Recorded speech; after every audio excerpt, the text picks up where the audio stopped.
I'm joined today by design team members Jamie and Bryce, and we're going to be discussing the Herald of the Winter's Moon. So guys, who are the Heralds of the Winter's Moon? So the Heralds of the Winter's Moon are worshippers of the moon goddess. Something you'll notice with Season 2 was that the hunters there are worshippers of the Sun Father, and his sort of theological partner, if you like, is the moon goddess, who's a much darker, a much more dangerous god.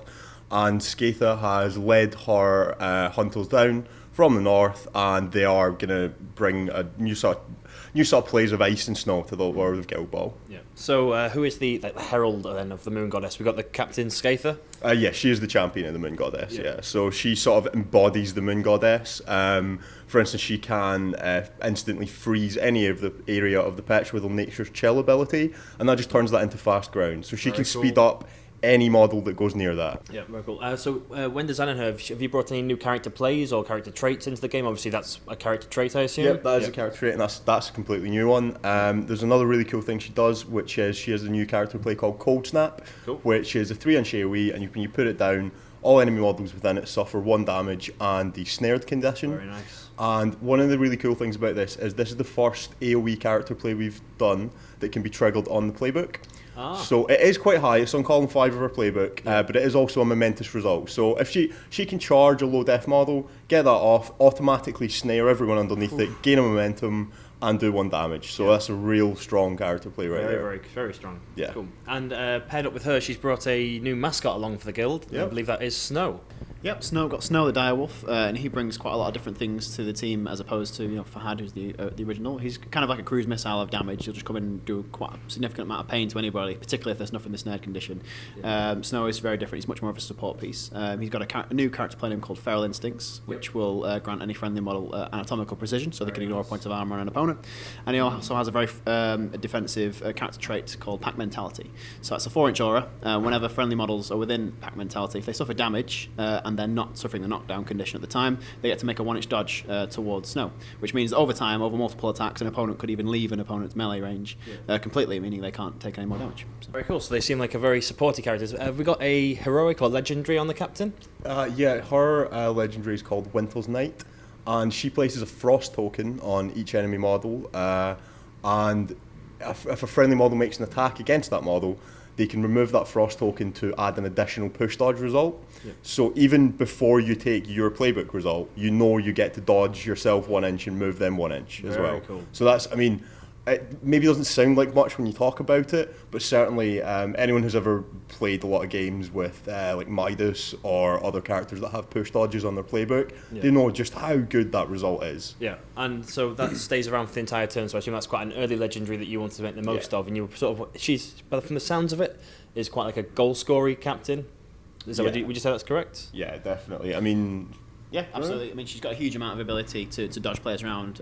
Snowball, for instance, you can make passes with have we mentioned Snowball yet? No, we haven't even mentioned Snowball. That's one of the coolest things in her card, yeah. Cool. Right, so let's talk about Snowball. Yeah. So Snowball is the other brand new character play that she's got, where she can create an additional ball marker, and it goes into her possession straight away.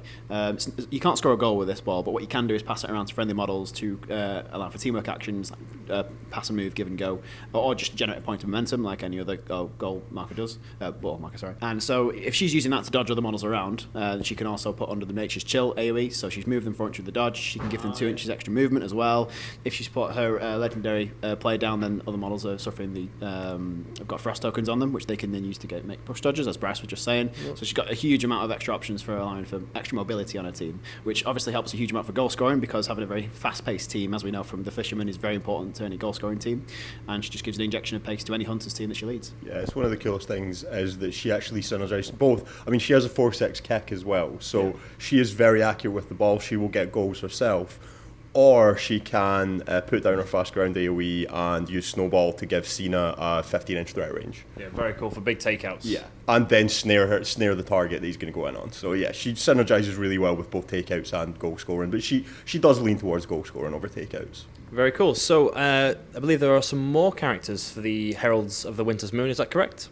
Yeah, there's 2 other characters in the box, and that is Veteran Hearn and Ulfer. So Ulfer and Veteran Hearn. Who's Ulfer? And obviously we know who Hearn is, but how has he become a veteran of the game? So Hearn has gone through it. There's a ritual that the Hearn in his original version is called the Scion of the Sun Father. and there's a ritual that he and the champion of the Moon Goddess, which is Skaitha, have to do every year to mark the turning of the seasons. But this year, Hearn sort of is getting quite old, and on the way to this sort of ritual, he ended up losing his leg to frostbite, and as a result, Skaitha sort of saved him, and he turned his favour to the Moon Goddess. Oh, cool. Yeah. Yep. So Ulfa, what's Ulfa's backstory? So Ulfa is a kind of feral, animalistic hunter. Like, we're not quite sure. He has both the human and the animal model types. Right. So he is sometimes more animalistic than human. Right. And he lives way out in the wilderness, and he just has showed up in Scatha's sort of employ, if you like. Very cool. So what abilities has he got to sort of replicate that animalistic nature of his?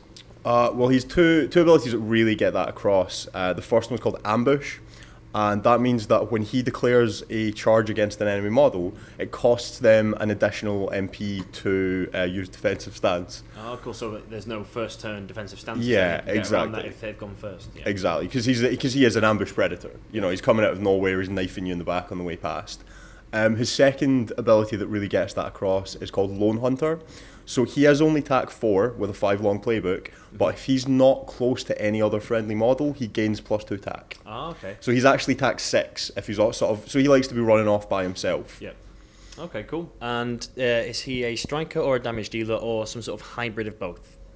He's a little bit of a hybrid. He does tend certainly towards striking because he's fast. He has Where'd They Go? Yeah. Oh, okay. And he has like a momentous tackle dodge on the 3. Oh, so nice. that is amazing like good footballing result, yeah.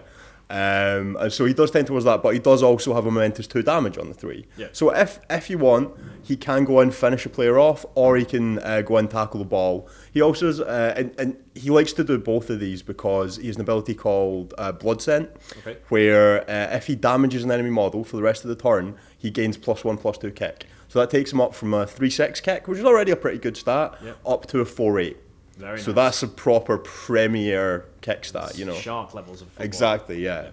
So Okay, cool. And how has Hearn changed in his new worshipping of the moon? Well, with any veteran model, we like to sort of give sort of homages, or like we'd like to hark back to the original model in some way, shape, or form. With veteran, he's kept his love of long weapons. He's kept the 2-inch melee zone, and he's also kept the skewered character player that he had from the original version as well, which is 6-inch range, and he just causes a massive 3 damage with it, and inflicts a snare condition as well. But in terms of new things that he's got an entirely new way to jump around the pitch. So original Hearn was able to jump to forests.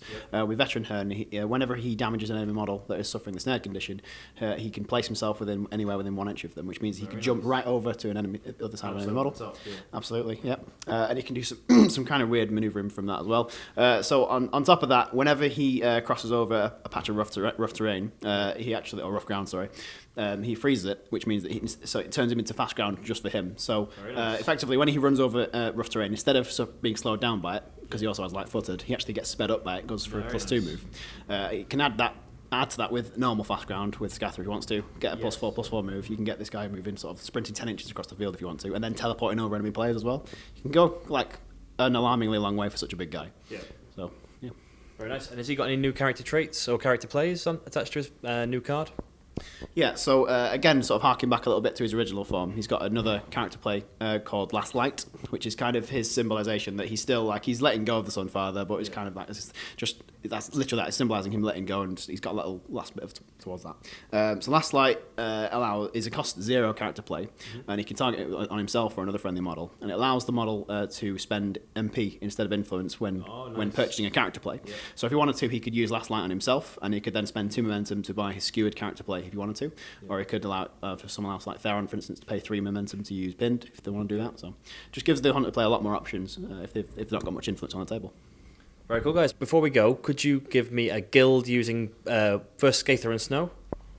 Well, I mean, Skaitha and Snow, I think you really want Ulfa in that lineup, right? Yeah. Because Yeah, they synergise very well. They are the 2 sort of probably best goal scoring models. Yeah. And if you're building a Skaitha lineup, you can either go for sort of pure football-y or the sort of hybrid 2-2 takes, so 2-2 goals takeouts. So I think you definitely want Alpha. You probably want, I think, Veteran Heron. To be honest, the Heralds of the Winter Moon work really well as a little group in themselves. Yeah. Although the Alpha and Heron also work really well with Theron. Yeah. Snow is really cool with Theron as well. But for Skaitha, I think you take the 4 Heralds of the Winter's Moon. And then I find it really hard not to bring Cena at that point, because Cena is... You the rest of your team can kind of just go and do that, go and score goals and get the ball and blah blah blah, and then Cena's just flattening people. Yeah. You know. Yeah. And then as for the last spot, I think Jakar. It's hard to leave him again, out. hard. He's just so good at so many things. Like he's really good because he's so fast. He can end up just scoring goals with good. Even though he's only got a 2-6 kick, if he gets to tap in range, which he can because he's so fast, he's still good at being a goal scorer. Good at retrieving the ball as well, and also just great as a damage dealer. So. Yeah, I mean you do have to, because Jakar's quite fragile, so you do have to treat him like a chandelier. But you know, that's just part of the parcel of the Hunters, is that they're not the most durable team.